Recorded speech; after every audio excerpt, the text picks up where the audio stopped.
Magandang umaga mula sa Pag-asa Weather Forecasting Center. Ito ng ating update sa magiging tayo ng panahon sa susunod na 24 oras.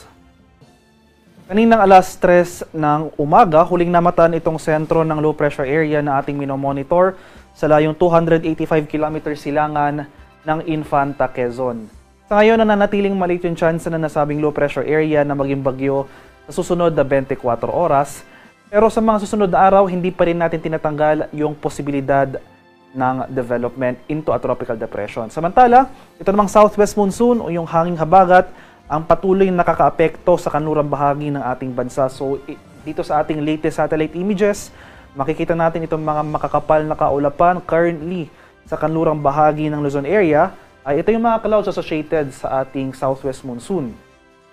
Dahil sa pinagsamang epekto ng low pressure area at ng habagat, for the next 24 hours, magpapatuloy itong makulimlim na panahon at mga pag-ulan sa malaking bahagi ng Pilipinas. Particularly sa Metro Manila, most of Central and Southern Luzon, buong Visayas at itong northern portion ng Mindanao. Sa nalalabing bahagi ng ating bansa, particularly itong area ng Northern Luzon at itong southern portion ng Mindanao ay bahagyang maulap hanggang sa maulap na papawirin ang mararanasan. Kasamahan lamang yan ng mga pulupulong pag-ulan na may pagkulog at pagkilat. Para naman sa magiging lagay ng ating panahon ngayong araw dito sa Luzon, dahil sa epekto ng low pressure area na sa kasalukuyan ay nasa silangang bahagi na nga ng ating bansa, particularly sa eastern section ng Infanta, Quezon, ay magdudulot ito ng mga kalat-kalat na pag-ulan, pagkulog at pagkidlat dito sa bahagi ng Bicol Region, Quezon, as well as sa area ng Aurora.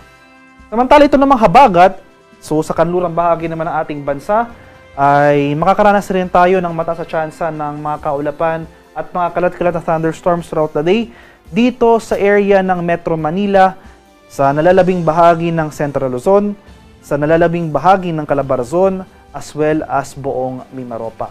Sa mga nabanggit na lugar, especially itong Southern Luzon area, dahil sa mga susunod na araw, inaasahan natin yung patuloy na pag-iral ng habagat. Maghanda pa rin po tayo at maging alerto sa mga banta ng flash floods at landslides.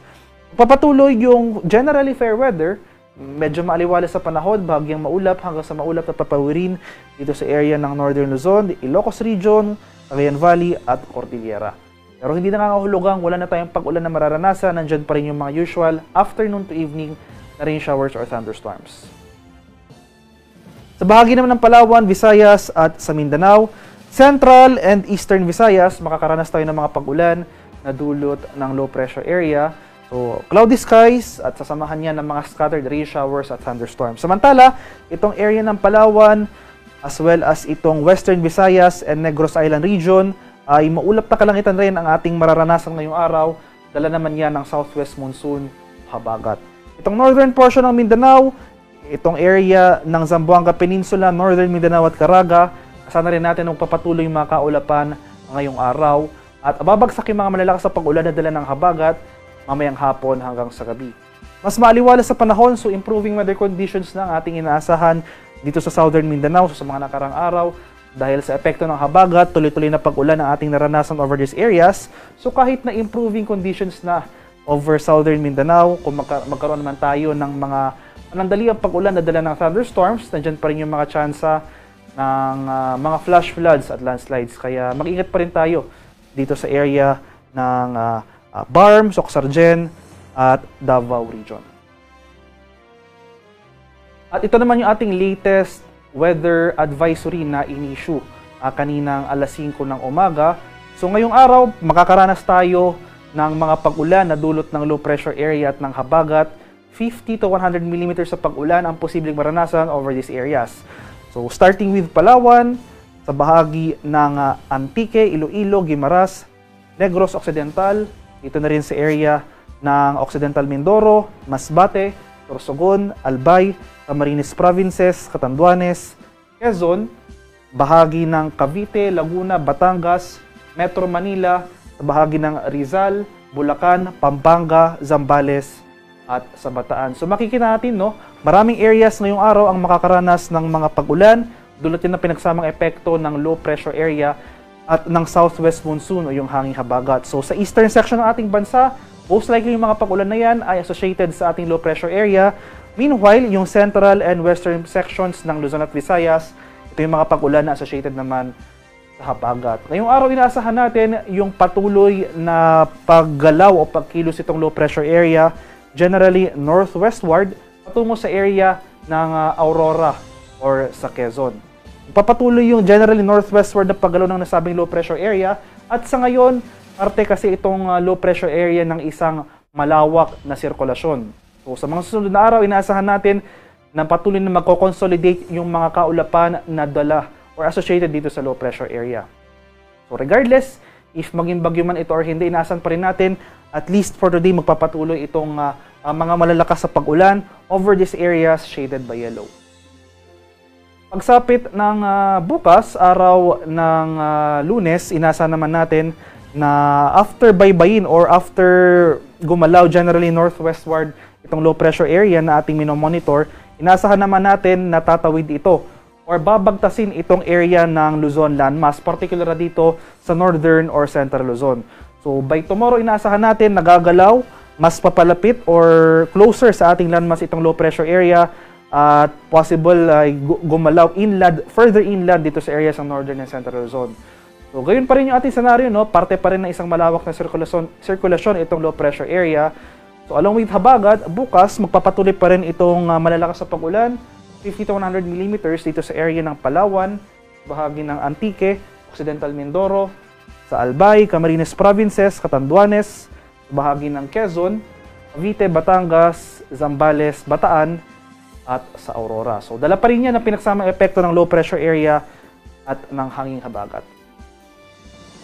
Pagsapit naman ng Martes, so pagkatapos baybayin or bagtasin itong low pressure area, itong landmass ng Luzon, ay magpapatuloy yung generally pakanluran or pahilangang kanluran na galaw nito. So by Tuesday, possible nandito na itong low pressure area sa West Philippine Sea na kung saan hindi natin tinatanggal or posibleng maging bagyo itong low pressure area over the West Philippine Sea. So saka lamang posibleng maging bagyo itong low pressure area sa ngayon ay after pa nito baybayin or bagtasin itong Luzon landmass at lumabas sa West Philippine Sea.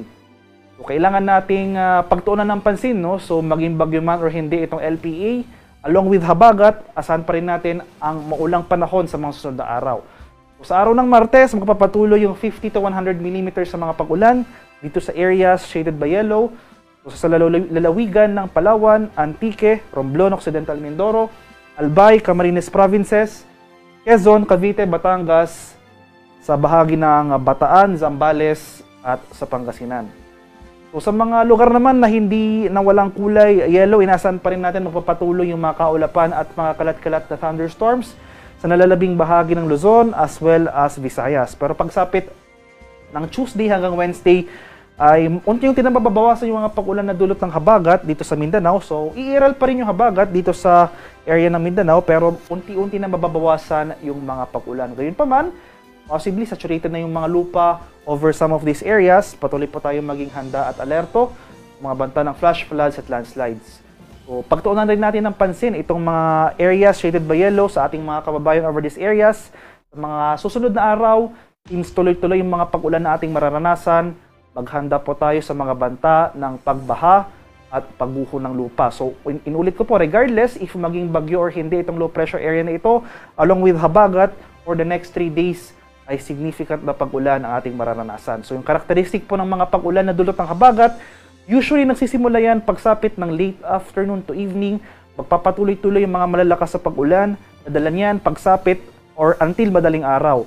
Possible magkaroon ng breaks ng pag-ulan from umaga to tanghali, and late afternoon muli on that day ay magpapatuloy-tuloy ulit yung mga pag-ulan. So maghanda pa rin po tayo at patuloy na mag-monitor ng mga rainfall advisories or heavy rainfall warnings na ini-issue ng Pag-asa.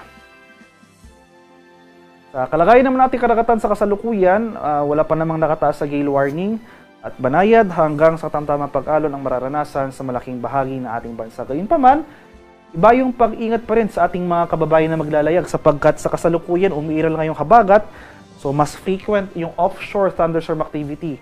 So pag may thunderstorm activity tayo sa ating mga baybayin, asahan natin yung mga biglang pagbugso ng hangin kaakibat nito yung bahagyang pagtaas ng ating mga alon. Haring araw sa Kamaynilaan ay sisikat mamayang 5:26 ng umaga, lulubog naman mamaya sa ganap na 6:24 ng hapon. Para sa karagdagang impormasyon tungkol sa ulat panahon, lalong-lalo na sa ating mga rainfall advisories, thunderstorm advisories, or heavy rainfall warnings na ini-issue ng ating mga Pag-asa Regional Centers, sa ating mga lokalidad ay i-follow kami sa aming social media accounts at DOST_Pag-asa. Mag-subscribe rin kayo sa aming YouTube channel sa DOST Pag-asa Weather Report at palaging bisitahin ang aming official website sa pag-asa.dost.gov.ph. At yan naman po ang latest mula dito sa Pag-asa Weather Forecasting Center. Magandang umaga sa ating lahat. Ako po si Dan Villamilo Gulen.